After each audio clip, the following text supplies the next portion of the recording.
Assalamualaikum dear students. I hope you all are fit and fine at your home. In this video, we are going to learn about bridge course activity of standard 8th, activity number 34. Let's see what is the learning outcomes.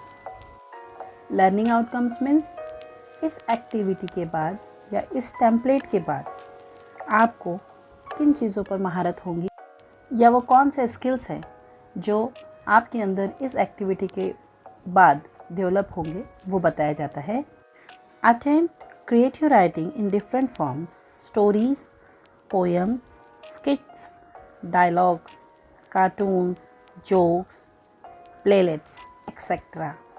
यानी कि इस template के बाद ये उम्मीद की जाती है कि इंशाल्लाह आपको एक क्रिएटिव तरीके से, तख्लीकी तरीके से आपको राइटिंग स्किल में महारत आ जाएंगी, एक अलग तरीके से लिखने में महारत आएंगी। किन फॉर्म्स में? स्टोरीज़ हो जाए, पोएम हो जाए, कहानी लिखना हो या पोएम लिखना हो या कोई स्किट लिखना हो, डायलॉग लिखना हो या कार्टून हो, जोक हो या प्लेलेट्स हो, इन तमाम ही जो शोबे हैं इसमें आपको महारत इंशाल्लाह आ जाएंगी। Let's see instructions for teachers and parents facilitators. Encourage the learners to attempt creative writing, यानी कि आपको बच्चों को उभारना है, इनकरेज करना है क्रिएटिव राइटिंग को करने के लिए, उसमें वो आगे बढ़े। कोई भी पोएम को लिखने के लिए आपको टॉपिक देना है कि इन पर पोएम लिखिए, या फिर कोई स्टोरी के लिए आपको टॉपिक देना है, उनको इनकरेज करना है। नंबर 2 देखिए, provide worksheets to complete activity correctly. आपको वर्कशीट्स प्रोवाइड करनी है कि वो जो भी एक्टिविटी आप दें, फॉर एग्जांपल एक्रोस्टिक्स की हो गई, पोएम की हो गई या स्टोरी की होगी, आपको वर्कशीट की शक्ल में देनी है ताकि स्टूडेंट्स उसको कंप्लीट कर सकें। Give the learners maximum practice for creative writing. उनको ज़्यादा से ज़्यादा एक्टिविटी दीजिए, ज़्यादा से ज़्यादा प्रैक्टिस करने के लिए दीजिए। Ask learners to attempt creative writing on poem. Poem लिखने के लिए स्टूडेंट्स को उभारिए, क्योंकि पोएम्स जो है ना इंटरेस्ट पैदा करती है। उसके अंदर जो रिदम होगा, उसके अंदर के जो ब्यूटीफुल वर्ड्स होंगे, उससे इंटरेस्ट आएगा। Explain the instructions as per the chain of activity. जो इंस्ट्रक्शंस है वो एक चेन एक्टिविटी की तरह दीजिए, मतलब पहले स्टार्ट में किस तरह से करना है, उसके बाद किस तरह करना है, एक पूरा एक चेन वाइज प्रॉपर सीक्वेंस में उन्हें इंस्ट्रक्शंस बताइए। Firstly give the demo of activity. पहले आपको डेमो देना है उस एक्टिविटी का, उसके बाद स्टूडेंट्स को करने के लिए कहिए। Ask the learners some questions regarding demo activity. उस डेमो एक्टिविटी को जो आपने करके बताया है उसी के मुतालिक पहले सवालात पूछें, ताकि देखें कि वो जो कॉन्सेप्ट आप बता रहे हैं वो उन्हें क्लियर हुआ या नहीं। उसके बाद ही आप उनसे एक्टिविटी करवाइए। Revise the activity for proper comprehension. सही समझ में आने के लिए आप उस एक्टिविटी को रिवाइज़ कीजिए कि बिल्कुल सीक्वेंस इस तरह से है। बच्चों को अगर आप एक बार एक्टिविटी समझा दें तो इंशाल्लाह वो कर पाएंगे। Let's see what are the instructions for students. Listen to the instructions of your teacher, parent, facilitator carefully. आपको बच्चों जो आपके टीचर, फैसिलिटेटर या आपके पेरेंट घर में जो भी इंस्ट्रक्शन दें उन्हें आप गौर से सुनिए। Follow the instructions as per suggested guidelines. बच्चों आपको जिस तरह से रहनुमाई दी जाए, जिस तरह से गाइडलाइन दी जाए, उसी के मुताबिक आप इंस्ट्रक्शन पर अमल कीजिए। Explore more activities related to this activity. आप इस एक्टिविटी के लिए ज़्यादा से ज़्यादा मशक कीजिए। So here is the learning activity. Warmer activity acrostic poem. Acrostic poem बहुत ही इंटरेस्टिंग होती है। पहले तो एक्रोस्टिक को समझिए कि एक्रोस्टिक आखिर है क्या। You can say definition of acrostic poem like this. An acrostic poem has a topic idea running down the left side of the poem. Each letter in the topic word has a new thought that runs off the side from left to right and is relevant to the topic word.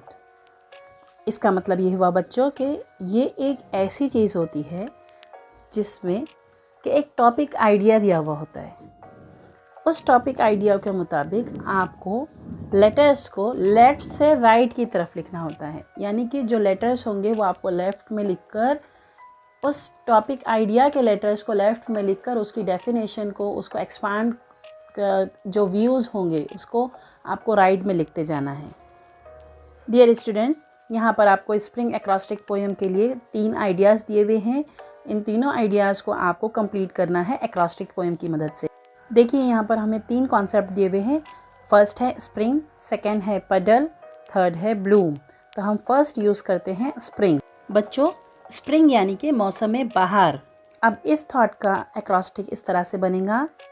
सबसे first step होगा कि हम इसको spring को इस तरह से left side में हर वर्ड स्प्रिंग का SPRING अलग अलग करके यहाँ पर लिख लेंगे। फिर सबसे पहला वर्ड हमारा S for sunshine, P stand for pretty flowers, R for rainbow, I for insects, N for nice weather और G फॉर ग्रेट डेज। तो समझा बच्चों आपको किस तरह से एक्रोस्टिक पोएम लिखी जाती है। इसी तरह से हम भी अपना एक्रोस्टिक स्किल किसी भी वर्ड्स का निकाल सकते हैं।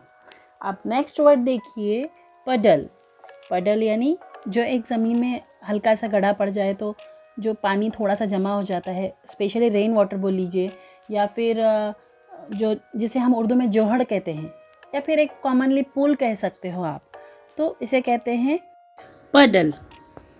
पडल में P stand for powerful, U stand for underground, D stand for dangerous and second D stand for deep, L stand for large and E stand for enjoyment.